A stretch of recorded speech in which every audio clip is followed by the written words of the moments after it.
राधा रानी और गोपियों का कात्यायनी व्रत। वृंदावन की पावन भूमि पर शरद ऋतु का समय था।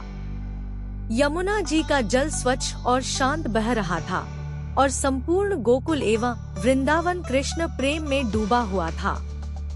गोपियों के हृदय में केवल एक ही लालसा थी, हमारे जीवन का एकमात्र वरदान श्री कृष्ण ही हमारे पति बने।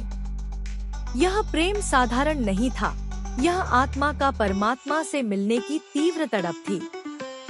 व्रत का आरंभ। पुराणों में वर्णन है कि माता पार्वती के कात्यायनी स्वरूप का व्रत करने से मनोवांछित वर की प्राप्ति होती है। इसलिए राधा रानी और वृंदावन की सभी गोपियां एक साथ मिलकर संकल्प लेती हैं। हे माँ कात्यायनी, आप ही शक्ति की अधिष्ठात्री हैं। कृपया हमें श्याम सुंदर कृष्ण को पति रूप में प्रदान करें। व्रत की विधि। प्रतिदिन प्रातःकाल गोपियां यमुना स्नान करती।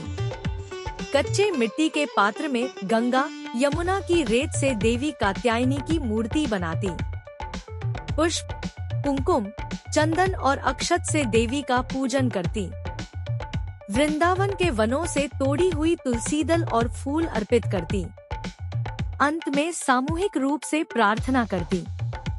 कात्यायनी महामाये महायोगिन्यधीश्वरी नंद गोपसुत देवी पतिंग में कुरुते नमः। राधा रानी का भाव। जब सभी गोपियां ध्यानमग्न होकर मां कात्यायनी से प्रार्थना करती तो राधा रानी का हृदय कृष्ण स्मरण से भर जाता। वे सखियों से कहती, मेरा हर आभूषण, हर व्रत, हर तपस्या केवल श्याम सुंदर के चरणों में समर्पित है। सखियां उनकी ओर देखकर भाव विभोर हो जाती। व्रत के दिन। पूरा महीना गोपियां व्रत करती रहीं। वे केवल सरल भोजन ग्रहण करती, गीत गाती और नृत्य करती। उनके गीतों में केवल कृष्ण का ही नाम होता। एक दिन वे सब मिलकर यमुना के तट पर मंगल गान गा रही थी। वृंदावन की हवा भी कृष्ण प्रेम से झूम रही थी। यमुना की लहरें भी मानो गोपियों के गीतों में शामिल हो गई थी। श्री कृष्ण का आगमन। भगवान श्री कृष्ण और बलराम ने देखा कि गोपियां प्रतिदिन यमुना किनारे आकर व्रत कर रही हैं। कृष्ण मुस्कुराकर बोले, सखा, देखो तो सही, ये गोपियां किसे वर मांग रही हैं। क्यों न हम इनके साथ कुछ लीला करें। एक दिन जब गोपियां स्नान कर रही थी, कृष्ण और उनके सखा चोरी छिपे उनके वस्त्र लेकर कदम वृक्ष पर चढ़ गए। गोपियां लज्जित होकर यमुना जल में खड़ी रह गई। तब श्याम सुंदर मधुर वाणी में बोले, हे व्रतधारी गोपियों, यदि तुम सचमुच हमें अपने हृदय का वर मानती हो तो बाहर आओ और नम्रतापूर्वक अपने वस्त्र लो, वरना व्रत सफल नहीं होगा।